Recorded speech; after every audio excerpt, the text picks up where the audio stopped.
Lecture number 37। आज के lecture का आगाज करते हैं। क्वेश्चंस हमने सारे कंप्लीट डिस्कस कर लिए थे। एमसीक्यूज आज के लेक्चर में डिस्कस करने हैं हमने, और इसके साथ ही आज आपको असेसमेंट टेस्ट 1 भी डिस्ट्रीब्यूट कर दिया गया है। इसकी डिस्कशन हम कल के लेक्चर में करेंगे इंशाल्लाह। जो रिजल्ट है उसकी बेस पे एप्रिसिएशन के लिए जो हमारे टॉपर स्टूडेंट्स हैं उनको प्राइज डिस्ट्रीब्यूट कर रहा हूँ। तो डाउन से चलते हैं। 10th पोजीशन पे हैं शहरोज हमीद 17351 है क्लास में, नहीं है, चले अच्छी बात है। 9th पोजीशन पे है एहतशामुल हक, शाबाश, ये एहतशाम भाई को प्राइज दीजिए, शाबाश। 8th पोजीशन पे हैं 18538 हमाद अकरम, शाबाश। 7th पे है 16777, शाबाश। 6th पोजीशन पे हैं 18560।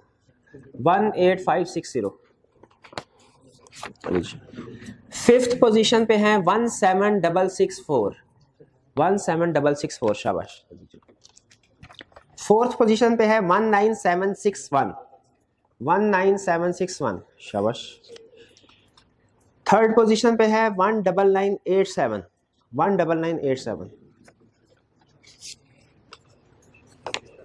2nd पोजीशन पे है 15547 अब्दुल्ला इजाज, शाबाश। और 1st पोजीशन पे है 14916 अली असवद, शाबाश। ये दीजिए जी, ये थे हमारा टॉपर्स हमारी क्लास के। अब आज के एमसीक्यूज अटेम्प्ट किए ना आपने? चलिए एमसीक्यूज की तरफ चलते हैं। पॉज कीजिएगा थोड़ी देर के लिए जी। एमसीक्यूज की तरफ चलते हैं। इस चैप्टर में एमसीक्यू, और आपको पता है एमसीक्यू से हमारा पूरा चैप्टर रिवाइज हो जाता है। तो स्टार्ट करते हैं। सबसे पहले question 1, contract is said to be discharged by mutual agreement when. Mutual agreement से क्या कॉन्ट्रैक्ट डिस्चार्ज होता है? बिल्कुल होता है। आपको याद है कौन कौन से उसमें टाइप्स हमने डिस्कस की थी थ्रू म्यूचुअल एग्रीमेंट? कौन कौन सी थी? Novation, material novation, alteration, rescission, waiver, remission और रिफ्यूजल आने का। बिल्कुल ठीक कह रहा है। Contract is said to be discharged by mutual agreement when a option change in a contract is made without free consent of the parties. नहीं, without free consent अगर करेंगे तो वो वैलिड, बिल्कुल चेंज नहीं, वो म्यूचुअल एग्रीमेंट में नहीं आता। B change in a contract is made by one of the parties. नहीं, अगर कोई एक पार्टी चेंज करे, दूसरी पार्टी की ऑथराइजेशन ना हो, अप्रूवल ना हो, वो म्यूचुअल नहीं होते। ठीक है, वो मटेरियल अल्टरेशन, उसे ब्रीच ऑफ कॉन्ट्रैक्ट तो कह सकते हैं, वो म्यूचुअल नहीं है। C old contract is substituted by new contract. अच्छा, इन दोनों में क्या फर्क है? Old contract is substituted by new contract और new contract is substituted by old one.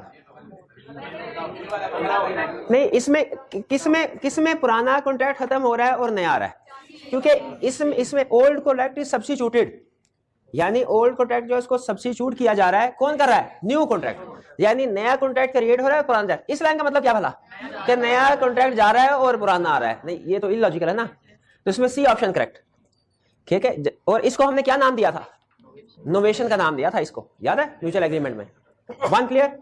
Second, Mr. A agreed to supply 100 tons of iron ore to Mr. B on 1st January. On the due date of supply, he took stipulated quantity of iron ore to Mr. B's residence at 12 AM. 12 AM क्या है? एक discussion थी, रात के 12 के दोपहर के? रात के 12, दोपहर के 12 12 PM होता है। और कहाँ लेके गया? उसके घर में। ठीक है, अगर टाइम स्पेसिफाइड नहीं है, टाइम एंड प्लेस, तो उसे क्या होना चाहिए? रीजनेबल होना चाहिए। और रीजनेबल से क्या मुराद है?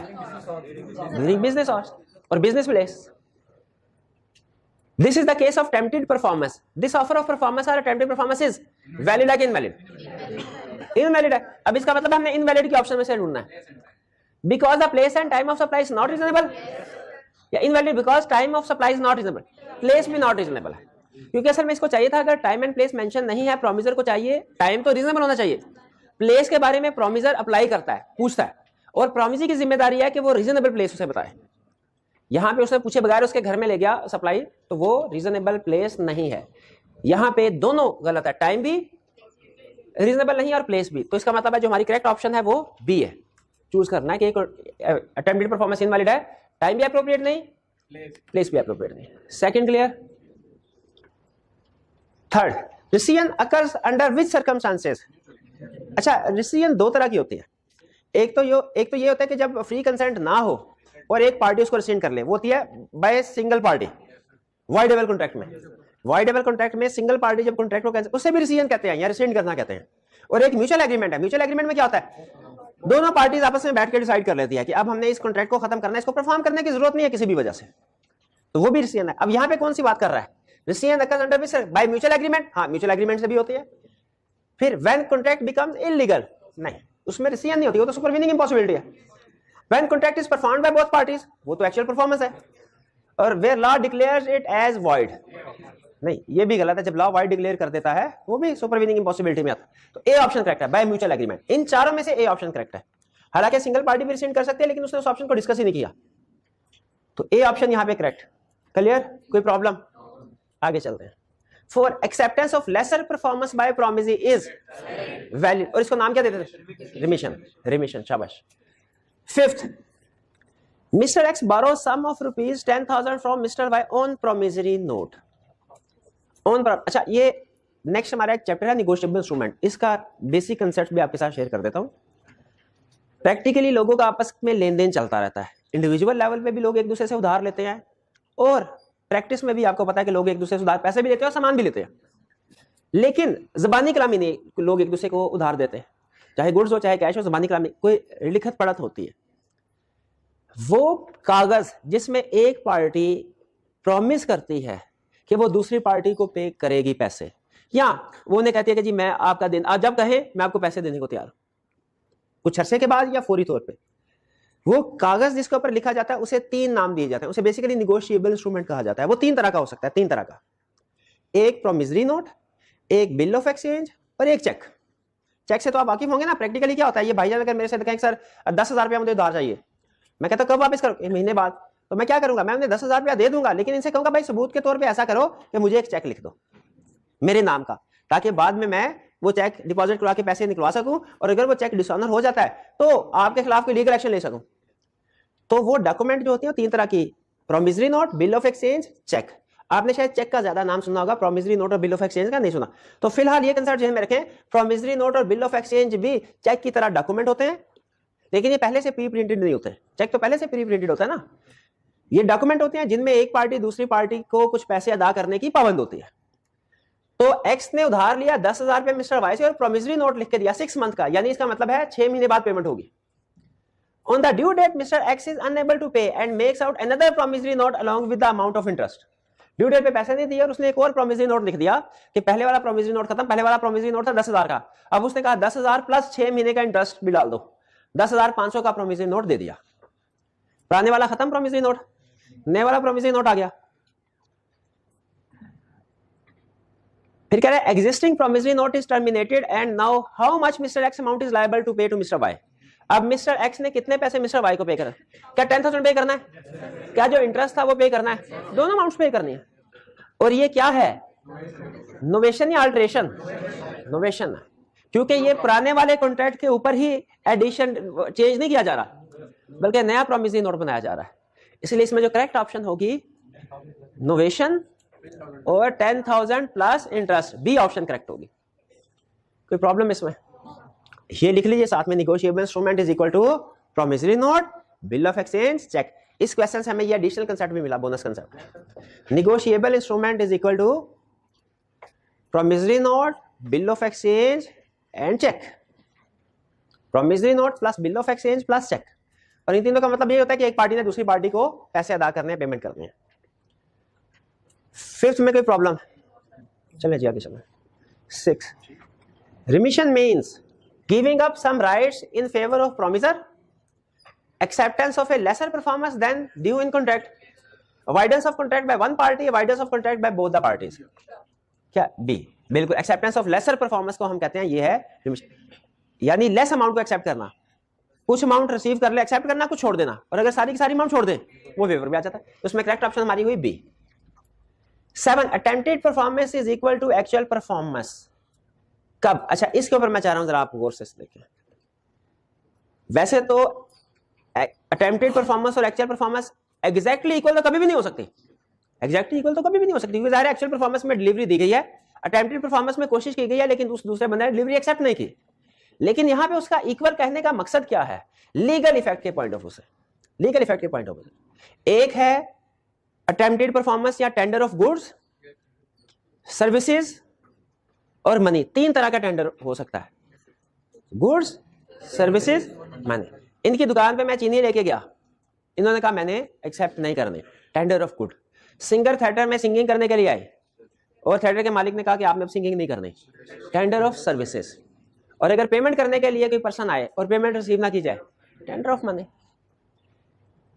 किस में टेंडर ऑफ, किस में attempted performance is equal to actual performance legal point of view से? गुड्स में, सर्विसेज में, मनी में, या गुड्स या सर्विसेज दोनों में? कितने स्टूडेंट्स का ख्याल है सिर्फ गुड्स में? कितनों का ख्याल है गुड एंड सर्विसेज दोनों में? गुड्स एंड सर्विसेज दोनों में, और मनी में नहीं है। हमने स्टडी किया था, अगर गुड्स एंड सर्विसेज दो ऑफर की जाए और रिफ्यूज कर दे, प्रोमिसर लायबल नहीं, उसकी लायबिलिटी खत्म होगी, promisor is discharge from liability. लेकिन अगर टेंडर ऑफ मनी हो, उसमें वो स्टिल लायबल होता है, सिर्फ इंटरेस्ट पे नहीं का। इसका मतलब है उसमें उसने दोबारा डिलीवर करनी है, टेंडर ऑफ मनी को दोबारा डिलीवर करना है, लेकिन टेंडर ऑफ गुड या सर्विसेज को दोबारा डिलीवर करने की जरूरत नहीं है। तो क्या हम ये कह सकते हैं लीगल इफेक्ट के पॉइंट ऑफ व्यू से एक्चुअल परफॉर्मेंस और अटेम्प्टेड परफॉर्मेंस सेम है? किसमें? गुड्स एंड सर्विसेज के केस में। तो पहला A, in case of payment of money, गलत। In other cases except payment of money. अच्छा, other cases except payment of money कौन कौन से केसेस है? गुड्स एंड सर्विसेज दोनों, ये ठीक लग रहा है। C, in cases of supply of goods only. अच्छा, सप्लाई ऑफ गुड्स में भी तो एक्चुअल परफॉर्मेंस और अटेम्प्टेड परफॉर्मेंस इक्वली होती है लीगल इफेक्ट, लेकिन इसमें हाँ उसने गुड्स ओनली का है। इसमें दो केसेस में ऐसे होता है, attempted performance is equal to actual. C में एक का जिक्र कर रहा है, बी में दोनों का जिक्र कर रहा है। जब एक्सेप्ट पेमेंट ऑफ मनी कह रहा है तो इसका मतलब क्या है? पेमेंट ऑफ मनी के अलावा जितने भी केसेस हैं वो सारे, और बाकी केसेस कितने हैं? दो, गुड्स का, सर्विसेज। तो क्या मैं कह सकता हूं कि बी ऑप्शन मोर कंप्रीहेंसिव है सी की निस्बत? तो इसमें करेक्ट ऑप्शन क्या है? B. A, payment of money में तो अटेम्प्टेड और इक्वल सेम नहीं। पेमेंट ऑफ मनी तो अगर आप किसी को पैसे पे करते हैं और वो एक्सेप्ट करने से रिफ्यूज कर देता है, अभी भी आपकी लायबिलिटी है कि आपने उसे दोबारा पे करना है, आपकी लायबिलिटी खत्म नहीं हुई। नेक्स्ट आगे चलें जी जी।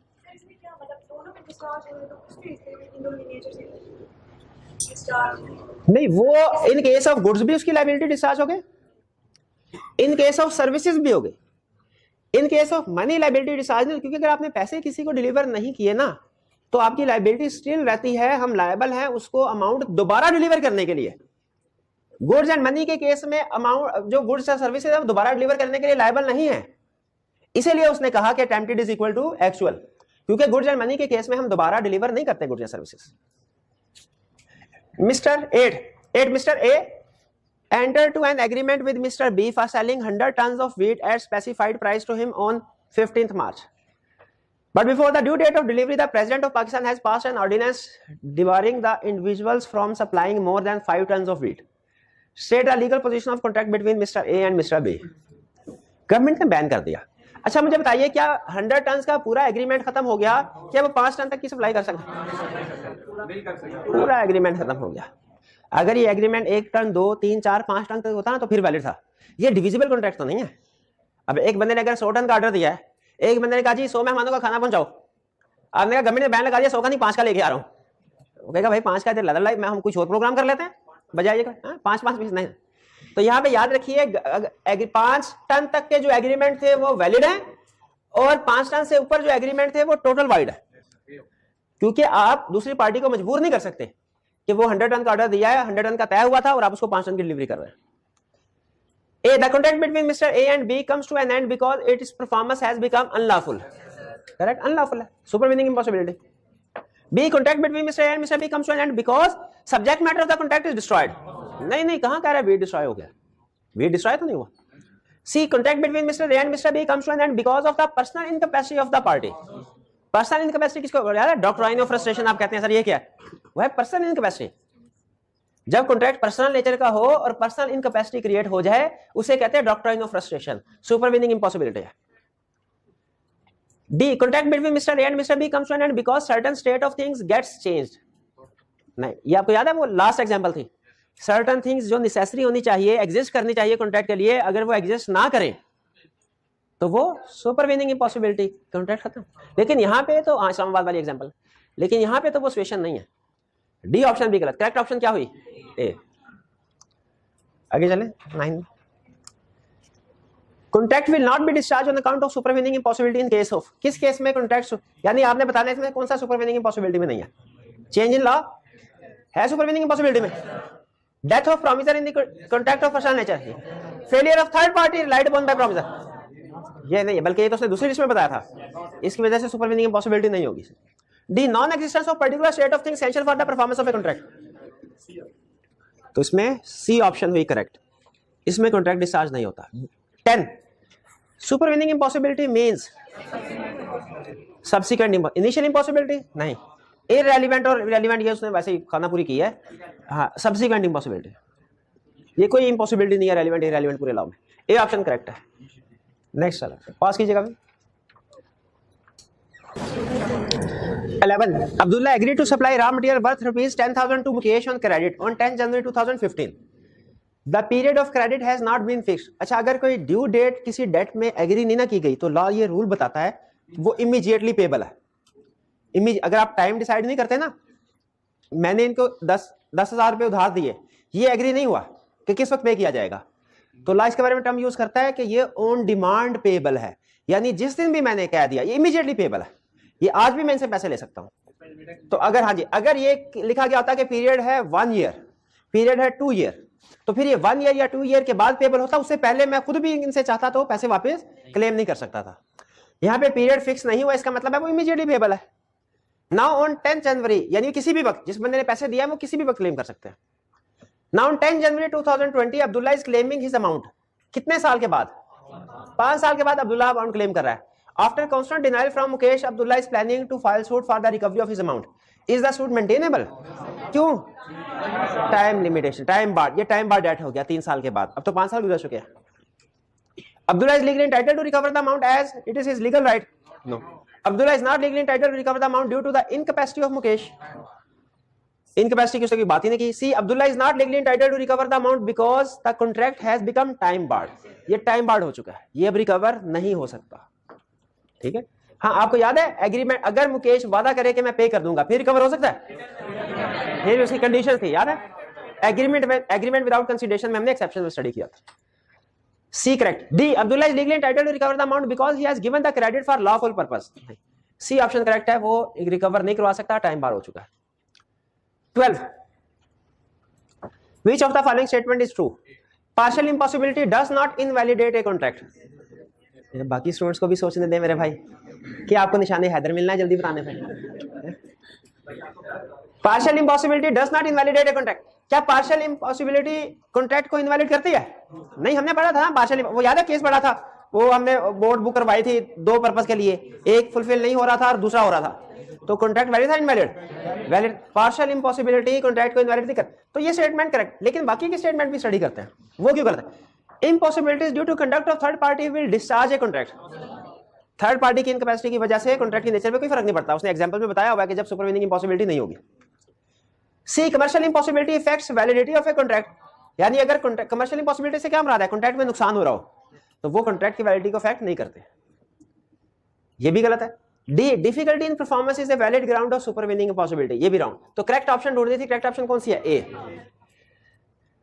13 Hanzala hired a room in some hotel of Lahore to witness PSL final match on 22nd March. But due to the emergency declared by government in the wake of pandemic coronavirus, the match was cancelled. Examine the legality of this contract. जी अब बताइए, room book करवाया, government ने cancel कर दिया, क्या अब हंजला ने room rent पे करना है?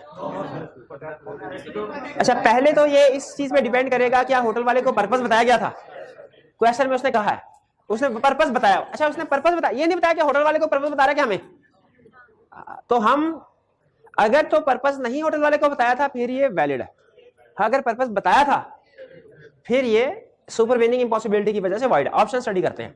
Hanzala is liable to pay the rent to the hotel, Hanzala is excused from the obligation of paying rent to the hotel, Hanzala is liable to pay the rent along with interest, interest की तो बात ही नहीं। Hanzala is excused from obligation due to personal incapacity, personal incapacity भी नहीं। ए और B में से कोई एक ऑप्शन करेक्ट है, डिपेंड करता है होटल वाले को बताया था कि नहीं बताया था। ठीक है, तो यहां पे मेरा ख्याल है चूंकि उसने वो आगे रीजंस बता रहा है, हमें बता रहा है तो प्रोबेबली इसका मतलब यह है कि उसने होटल वाले को भी कम्युनिकेट किया होगा। हाँ जी, यहाँ पे इस क्वेश्चन में वैसे उसे बताना क्लियर करना चाहिए था कि होटल वाले को ये रीजन कम्युनिकेट किया है कि नहीं, लेकिन चूंकि डिस्क्राइब कर रहा है तो इसका मतलब है मोस्ट प्रोबेबली उसने होटल वाले को भी कम्युनिकेट किया होगा।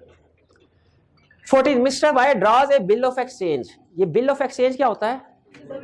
निगोशिएबल इंस्ट्रूमेंट की एक टाइप। निगोशिएबल इंस्ट्रूमेंट की टोटल कितनी types? 3। Promissory note, bill of exchange और चेक। शाबाश। Mister Y draws a bill of exchange on mister Z for ₹10,000। Mister Z accepts the bill and return it back to mister Y. Mister Y who as a drawer makes changes इन। अच्छा, यहां तक आपको कुछ समझ नहीं आई होगी हो क्या रहा है, कौन ड्रॉ का मतलब क्या होता है, साइन क्यों है, चेक वापस क्यों कर रहा है, ये कुछ समझ नहीं आई, इसको छोड़ दे। सिर्फ एक चीज ध्यान में रखें कि ये एक एग्रीमेंट था, डेट को पे कर उधार लिया था किसी बंदे ने 10,000 का, उसने बिल ऑफ एक्सचेंज लिखा और वादा किया कि वो पेमेंट करेगा। और फिर क्या किया? Y who as a drawer makes changes in the amount of that bill and raises it to ₹20,000। वो चेंज करके अमाउंट इसकी 20,000 कर रहा है। Can mister Y claim this amount from mister Z? अभी जब बताइए, अगर किसी कॉन्ट्रैक्ट में मटेरियल अल्टरेशन हो जाए तो क्या मटेरियल अल्टर्ड जो कॉन्ट्रैक्ट है वो इन्फोर्सेबल होता है? ओरिजिनल इन्फोर्सेबल होता है? ओरिजिनल भी इन्फोर्सेबल नहीं होता। जब आप अल्टरेशन कर लें कॉन्ट्रैक्ट कैंसिल, डिस्चार्ज हो जाता है, लायबिलिटीज खत्म, ओरिजिनल भी इन्फोर्सेबल नहीं। अब वो ना तो 20,000 तो रिकवर करवा नहीं सकता ना, वो तो झूठ। वो 10,000 जो पहले रिकवर करवा सकता था, अब इसकी बेस पे वो भी नहीं करवा सकता, ये बिल्कुल ही कैंसिल हो जाएगा। क्या कह रहा है? Can mister Y claim this amount from mister G? Yes, नहीं, नो नो। इसका मतलब हमने नो में से कोई ऑप्शन सेलेक्ट करनी है। No, he can not claim the amount as there was material alteration. और लास्ट है no, he can not claim amount as there was lapse of time. कौन सी करेक्ट ऑप्शन है? C, material alteration. ये आपको AFC में सिखाते हैं, ये चार्ली, ये बीटा, ये अल्फा, ये डेल्टा, ये कौन सिखाता है? कौन टीचर? मैथ में? अच्छा, चलो ठीक है। नहीं, शायद बाजू का ना बी और डी में बोलने में भी सिमिलरिटी आ जाती है, साउंड मिलता जुलता, शायद इस वजह से वो भी डाटा करते होंगे। ठीक है, हमारे भी सोल्यूशन में एक जगह पे गलती है, मुझे याद करवाइएगा, वो बी और डी। हाँ जी, वो सर में आई कैप के टेक्स्ट में भी गलती है, मैं करेक्ट करवा दूंगा आपको। वो बी और डी की वजह से ही है, वो शायद किसी ने बी लिखा होगा, उसे जब रिव्यू कर रहा होगा उसे लगा होगा डी लिखा हुआ है। 15 performance of a contract may be of 2 types, a legal performance and illegal performance. अच्छा, कौन सी 2 टाइप्स हो सकते हैं? एक्चुअल और attempted, conditional and unconditional, attempted performance and offer of performance.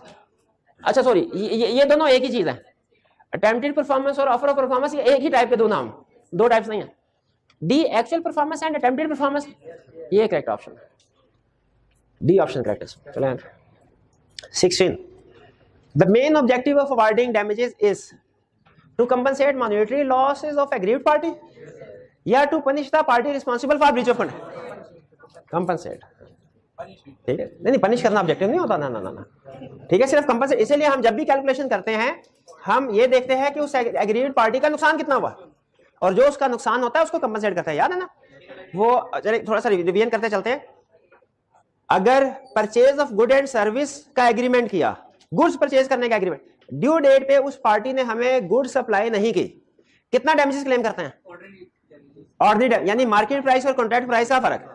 और अगर फर्ज कीजिए मार्केट प्राइस नहीं है, क्वेश्चन में उसने मार्केट प्राइस नहीं दी हुई और कह रहा है गुड्स का एग्रीमेंट हुआ था और वो उसने डिलीवर नहीं की, फिर उसकी वजह से जो हमें लॉस हुआ। अच्छा, कौन सा लॉस?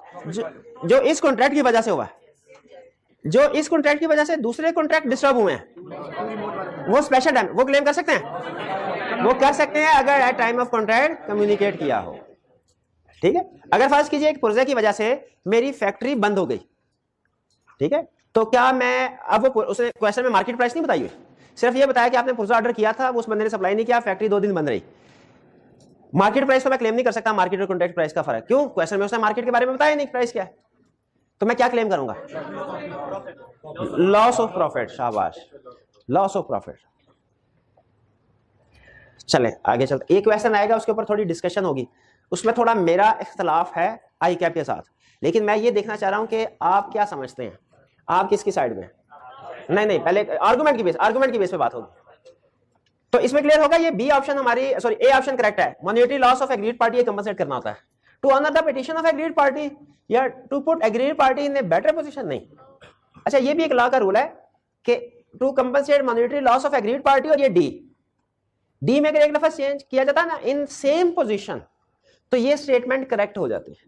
लॉ ये कहता है कंपनसेशन का ऑब्जेक्टिव है कि जो एग्रीड पार्टी है ना उसे हमने उसी पोजीशन पे रखना है जो उस वक्त होती है अगर कॉन्ट्रैक्ट पूरा हो जाता। अगर कॉन्ट्रैक्ट पूरा, अब मैंने इनके साथ एग्रीमेंट किया 10 रुपए की चीज खरीदने का, बाद में वो चीज की कीमत 12 रुपए हो गई, इन्होंने मुझे डिलीवर नहीं किया। अगर ये कॉन्ट्रैक्ट पूरा करते तो मेरे पास ऐसी चीज होती जिसकी मार्केट वैल्यू 12 रुपए और मैंने 10 रुपए में खरीदी, यानी 2 रुपए का फायदा होता। अगर इन्होंने ब्रीच ऑफ कॉन्ट्रैक्ट किया, लॉ मुझे सेम पोजीशन में रखेगा, कैलकुलेशन ऐसे करेगा कि मैं सेम पोजीशन में जाऊं अगर कॉन्ट्रैक्ट पूरा होता, यानी 2 रुपए का बेनिफिट हो मुझे। तो लॉ क्या कहता है, इसे कहता है 2 रुपए लेके आओ। अगर ये मुझे 2 रुपए दे दे तो भी वही सिचुएशन है जो उस सूरत में होती जब 10 रुपए वाली चीज मुझे 12 रुपए में, 12 रुपए वाली चीज मुझे 10 रुपए में मिल जाते। नहीं, मार्केट प्राइस, मैं कह रहा हूं कि मार्केट प्राइस और कॉन्ट्रैक्ट प्राइस का फर्क जो है वो मिलेगा। इसको छोड़ दीजिए, मैंने बोंगी मार दी, मुझे ये एक्सप्लेन नहीं करना चाहिए था, माजरत। ये समझ आ गया आपको? To compensate monetary loss of agreed party, A option correct है। मैं ये समझाने की कोशिश कर रहा था कि डी क्यों गलत है, जिसकी जरूरत नहीं थी, छोड़ दें। 17 in a breach of contract of sale general rule for measuring damages is contract price और का डिफरेंस। पहली ऑप्शन ही वही है, बाकी उसने बिला वजह पता नहीं कौन कौन सी price, purchase price, sale price, market price, cost price, sale price, नहीं, contract price and market price. A option correct. पढ़ा हुआ ना rule. 18 breach of contract occurs when promisor does not perform his promise. हाँ, तो फौरन टिक कर दूं, जब all of the above, none of the above हो। हमने सारी ऑप्शंस को पढ़ के डिसीजन करना होता है। Promisor refuses to perform his promise, promisor disabled himself from performing promise, ये भी ठीक है। पेंटर को कहा तस्वीर बना दो, उसने एग्रीमेंट करने का अपने हाथ ही काट दिए। Promisor disabled himself from performing promise, तो इससे भी कॉन्ट्रैक्ट, ब्रीच ऑफ कॉन्ट्रैक्ट है ना। तो करेक्ट ऑप्शन क्या हुई, D all of the above. Clear? ये 19 को क्रॉस कर दे, 19 नहीं करने। 20 इन case of fixed damage provided in contract, क्या कॉन्ट्रैक्ट में ऐसा हो सकता है कि फिक्स डैमेजेस यानी अमाउंट स्पेसिफाई कर दी जाए कि किसी पार्टी ने अगर अपना प्रॉमिस पूरा नहीं किया तो दूसरी पार्टी को 10 लाख रुपए अमाउंट स्पेसिफाई कर दी जाए। ये नहीं लिखा हुआ कि एक पार्टी ने ब्रीच किया तो दूसरी पार्टी डैमेजेस पे करेगी, एक पार्टी ने ब्रीच किया तो दूसरी पार्टी उसका नुकसान भरेगी, ये नहीं लिखा हुआ, अमाउंट लिख दी गई। तो वो क्या पेनल्टी, लॉ क्या कहता है, स्टेटेड अमाउंट को पे करवाता है। रीजनेबल ना, रीजनेबल नहीं, reasonable up to maximum of stated amount in case of fixed provided damages for actual loss will be avoided. किसी हद तक ठीक है, लेकिन पूरी बात नहीं है।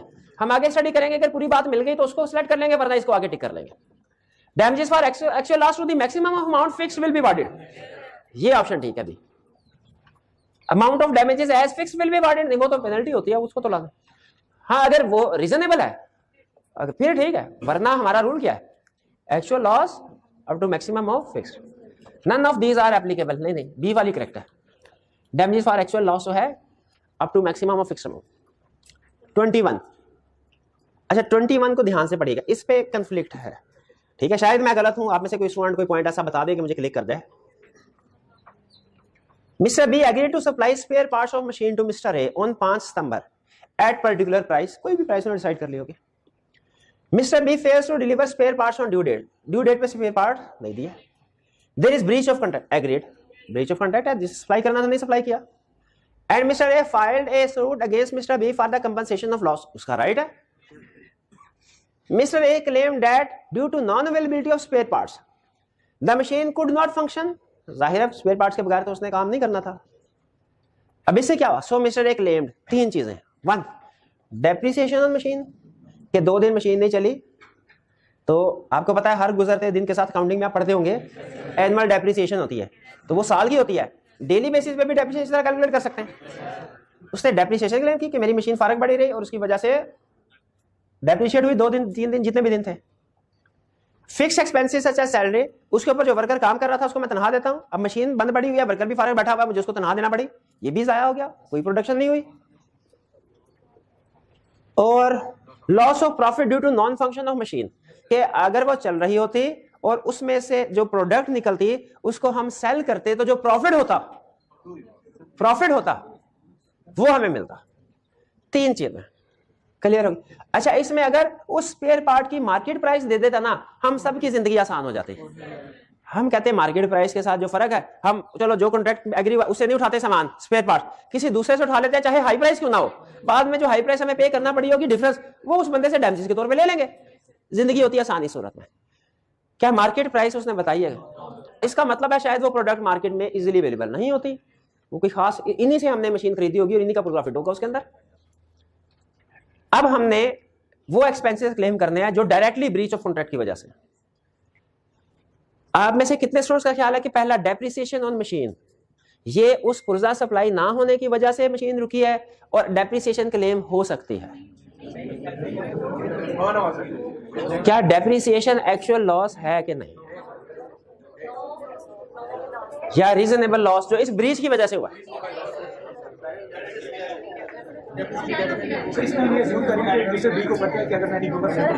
हाँ, इसमें मिस्टर, इसमें कह रहे हैं सर, इसमें क्या ये एज्यूम कर रहे हैं कि मिस्टर बी को पता है कि अगर मैंने स्पेयर पार्ट सप्लाई ना किए तो उनकी मशीन, वो हाँ बिल्कुल जाहिर है उसको स्पेयर पार्ट्स हमने मंगवाए तो इसी वजह से उसे मंगवाए ना कि मशीन नहीं चल रही सर, स्पेयर पार्ट्स लेके हैं। ठीक है, तो अब बताइए क्या डेप्रिसिएशन एक ऐसा एक्सपेंस है जो कि मिस्टर बी के स्पेयर पार्ट सप्लाई ना करने की वजह से बेयर करना पड़ा? हाँ, वैसे भी बंद रहती है डेप्रिसिएशन, लेकिन उस सूरत में प्रोडक्शन होती और उससे फायदा होता, उससे फायदा होता। देखें इसको क्लियर करें सैलरी की एग्जांपल के साथ। अगर एक बंदा, फर्ज कीजिए आप ये कहते हैं एक बंदा, सर अगर वो काम करे या ना करे दोनों सूरतों में उसको फिक्स सैलरी देनी तो है, तो अगर पुर्जा ना आने की वजह से वो हफ्ता बैठा रहा फारग, पूरा महीना फारग बैठा रहा, तो इससे कोई फर्क नहीं पड़ा। आपने सैलरी तो उसको पहले भी देनी थी। नहीं, पहले जो सैलरी देनी थी वो प्रोडक्शन की सूरत में रिकवर होने थे, वो प्रोडक्शन जो हम कहते हैं उसके ऊपर प्रॉफिट होना था। अब तो हमने उसको फारग बैठा के सैलरी दी है, तो सैलरी क्या हम क्लेम कर सकते हैं उससे? आपकी वजह से बंदे को फारिग बिठाया, आपकी वजह से मशीन को फारिग बिठाया, यह भी क्लेम कर। प्रॉफिट, आपकी वजह से मशीन नहीं चली तो उसमें से जो प्रोडक्शन आनी थी हमें उसके ऊपर प्रॉफिट होना था, कितना, तो जितना भी वो कैलकुलेट करके बता देगा। हो सकता है कि नहीं, क्वेश्चन ये है।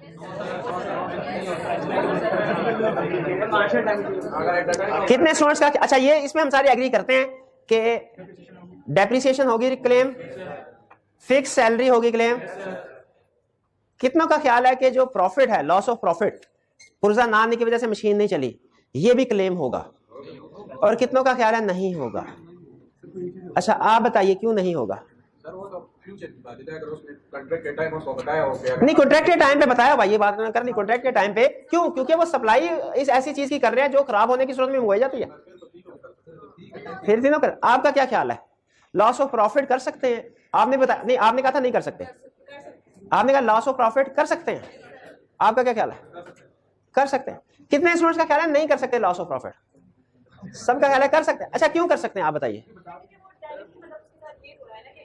डायरेक्टली रिलेट हो रहा है। जी अच्छा, वो कह रहे हैं सर प्रॉफिट भी ले रहे हैं और एक्सपेंसिव भी ले रहे हैं, तो डुप्लीकेशन हो रही है। हम सेल प्राइस नहीं ले रहे, हम प्रॉफिट ले रहे हैं। प्रॉफिट जैसे फर्स्ट कीजिए एक प्रोडक्ट बनती है 10 रुपए की बिकती है, उसके ऊपर 5 रुपए डेप्रिसिएशन, 5 रुपए का पहला एक्सपेंस है, 3 रुपए का दूसरा, और फिर उसके बाद जो डिफरेंस 8 होकर 2 रुपए प्रॉफिट है। हम उससे 10 रुपए क्लेम नहीं कर रहे, हम उससे सारे अलग एक्सपेंस अलग क्लेम कर रहे हैं और प्रॉफिट क्लेम कर रहे हैं, तो ये डुप्लीकेशन नहीं होगी। जी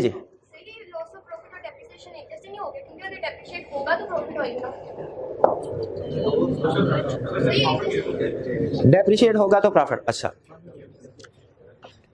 एक आपने आर्गुमेंट, अच्छा कितने स्टूडेंट का ख्याल है कि लॉस ऑफ प्रॉफिट, चूंकि एक्सपेंसेस क्लेम कर रहे हैं इसलिए लॉस ऑफ प्रॉफिट क्लेम नहीं होना चाहिए? अच्छा आप और आपका दोनों का आर्गुमेंट सेम है। आपने क्लास के बाद जरा मुझे डिस्कस करना है, मैं आपके साथ ये डिस्कस करना चाहता हूं, ठीक है? 2 स्टूडेंट। अब मैं आपको बताता हूं आई कैप ने क्या किया और मेरा क्या पॉइंट ऑफ व्यू है। मेरा पॉइंट ऑफ व्यू ये है कि ये लॉस ऑफ प्रॉफिट भी क्लेम होना चाहिए, इसलिए कि इससे पहले भी एक तो इसकी नेचर, चले नेचर फिर भी हमें क्लियर नहीं है, लेकिन इससे पहले हम इस तरह के क्वेश्चन कर चुके हैं जिनमें अगर कोई पुर्जा फैक्ट्री में सप्लाई नहीं होता तो उसमें सोल्यूशन में उसने मैं बताया था फैक्ट्री अगर आपकी बंद हो गई तो आप उसका जो नॉर्मल प्रॉफिट है वो क्लेम कर सकते हैं। आपको याद है हमने ये केस किया था कि जिसमें उसने कहा था कि फैक्ट्री बंद हो जाएगी, लेकिन गवर्नमेंट के साथ एक स्पेशल कॉन्ट्रैक्ट था और स्पेशल कॉन्ट्रैक्ट के बारे में नहीं बताया था उसने, और पुर्जा सप्लाई नहीं किया, ऑर्डर पूरा नहीं हो सके, तो हमने सोल्यूशन में क्या बताया था, क्या गवर्नमेंट को जो स्पेशल कॉन्ट्रैक्ट डिलीवर ने वो डैमेजेस क्लेम कर सकते हैं? नहीं क्यों नहीं, लेकिन फिर क्या कहा था, क्या क्लेम कर सकते हैं? लॉस ऑफ प्रॉफिट, जो नॉर्मल प्रॉफिट होता है उसको क्लेम कर सकते हैं। तो इसीलिए इस बेस के ऊपर मेरा ओपिनियन यही है कि तीनों चीजें क्लेम होनी, लेकिन ICAP ने सोल्यूशन में लिखा है पहली होगी, दूसरी होगी, लॉस ऑफ प्रॉफिट क्लेम नहीं होगा।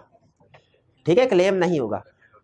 हाँ, अब पता नहीं उसका क्या लॉजिक है। अगर आप में से किसी स्टूडेंट के जहन में ये लॉजिक आए तो मुझे जरूर बताएं। जैसे ये दो स्टूडेंट हैं, इन्होंने की लॉजिक, मैं इनके साथ पूछता हूं, अगर कोई समझ आई मुझे बात तो ठीक है, नहीं आप भी डिस्कस कर लीजिएगा बाद में। ठीक, अब हम देखते हैं उसने इसमें ऑप्शन क्या क्या दिया, क्योंकि हो सकता है उसने हमारी जिंदगी आसान कर दे। क्या तीनों की ऑप्शन ही ना हो सकता है तीनों की ऑप्शन ही ना हो, या हो सकता है कि वो क्लियर कर दे। A, mister A can only claim depreciation machine, ये तो टोटली आउट होगी ना, क्योंकि हमें पता है डेप्रिसिएशन और सैलरी ये तो मिलते जुलते हैं ना, वो भी फिक्स वो भी फिक्स, फर्क सिर्फ यह है वो फिक्स है लेबर की और वो फिक्स है मशीनरी की।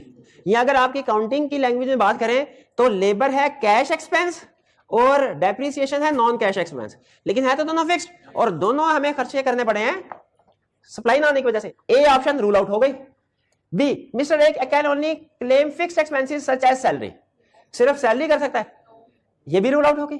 सी, mister A can not claim any amount, तो वो हमारा मसला जो हम डिस्कस कर रहे थे उसमें ऑप्शन है नहीं। इसका मतलब mister A can claim depreciation machine and fixed expenses such as salary, दोनों क्लेम कर सकता है। तो उसका मतलब है इसके ऊपर तो हम सारे एग्री करते हैं ना कि दोनों क्लेम हो सकते हैं। तीसरा क्लेम हो सकता है कि नहीं, इसके ऊपर क्वेश्चन मार्क है, इसके और वो ऑप्शन में कहीं इन्वॉल्व ही नहीं होता, तो सारे स्टूडेंट्स डी पे ही पहुंचेंगे। लेकिन फिर भी मैं डिस्कशन करने के लिए, कंसेप्ट क्लैरिटी पर्पस के लिए थर्ड ऑप्शन को डिस्कस किया, वरना मैं बिल्कुल भी चलते चलते इग्नोर करके ये क्वेश्चन सॉल्व करवा सकता था। लेकिन चूंकि हमारा पर्पस एमसीक्यू सॉल्व करना नहीं होता, कंसेप्ट बिल्डिंग होता है, मे भी वो एग्जाम में इसके ऊपर कोई क्वेश्चन बना के हमसे पूछ ले, तो हमें क्लियर होना चाहिए। आपने एग्जाम में, मेरा ख्याल है लॉस ऑफ प्रॉफिट को भी क्लेम करें तो बेहतर है अगर केस स्टडी। आगे चलें।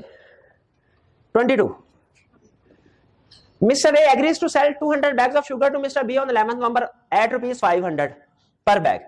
Mr. B is to make payment on the delivery of sugar bags. Before the due date, the price of sugar has increased to ₹600 per bag. Mr. A refused to supply sugar to Mr. B. There is breach of contract. Breach of contract है ना, Mr. B क्या कर सकता है? Claim कर सकता है। अब इसमें कौन सा मार्केट प्राइस वाला रूल लगेगा? बिल्कुल, ब्रीच ऑफ कॉन्ट्रैक्ट और मार्केट प्राइस उसने दे दिया, तो ये तो सीधा मार्केट प्राइस, तो बड़ा आसान रूल होता है। डिफरेंस ले 100 रुपीज पर, टोटल कितने बैग थे?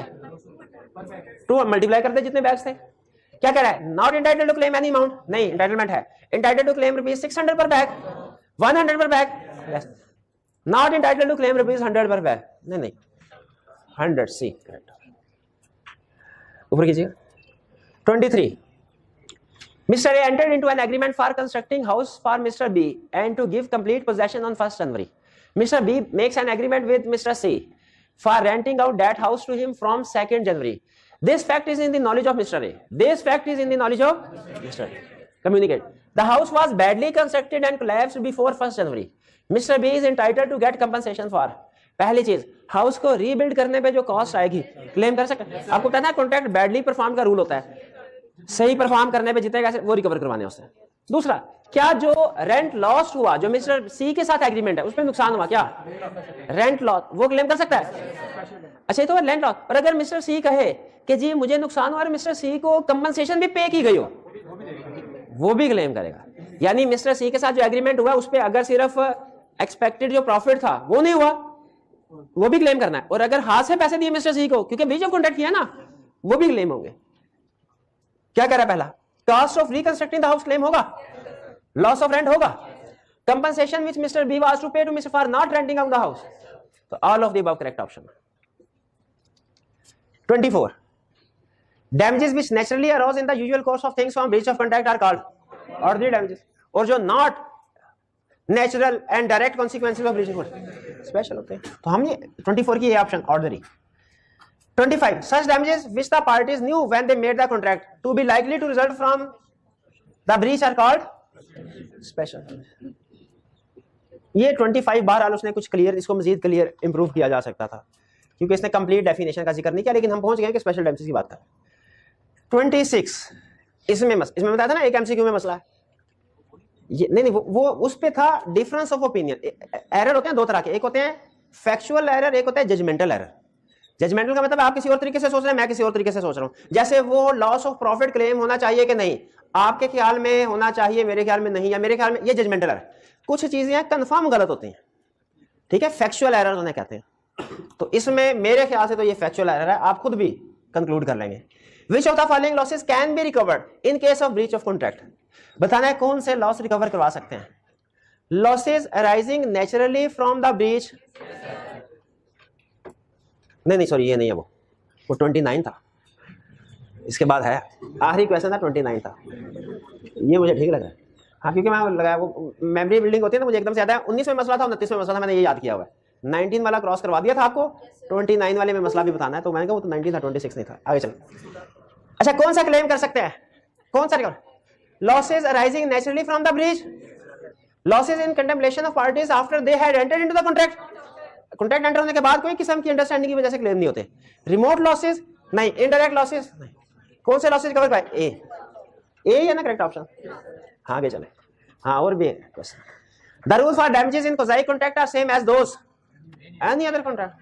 क्वाज़ी कॉन्ट्रैक्ट वैलिड होता है कि वॉइडेबल? वैलिड होता है, तो उसके रूल्स भी बाकी आम तक, उसमें सिर्फ एक फर्क होता है कि पार्टीज ने नहीं बल्कि लॉ क्रिएट करता है।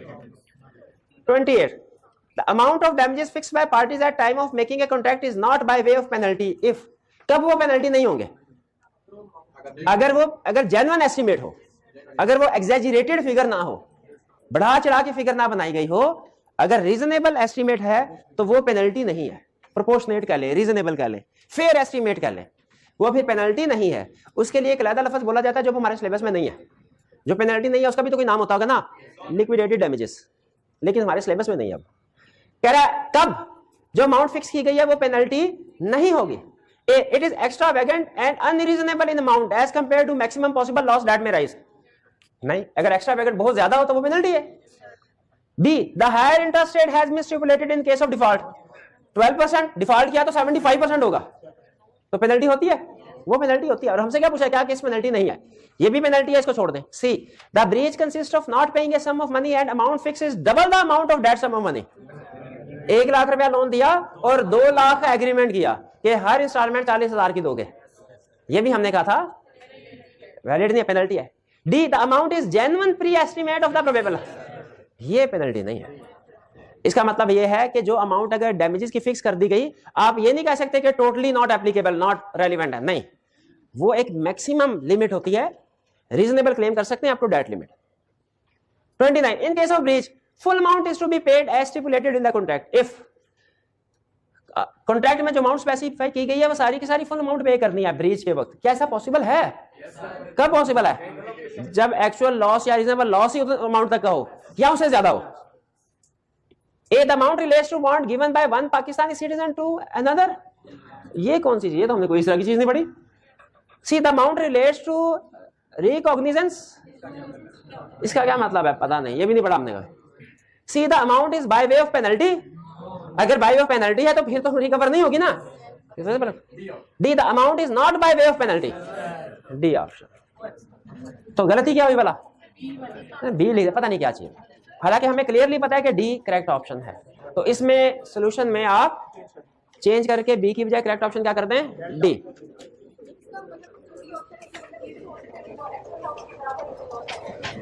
बी ऑप्शन का ये भी तो मतलब हो सकता है कि जो एक्चुअल है उसके बराबर ही लॉस, ये कहां से मतलब निकल रहा है?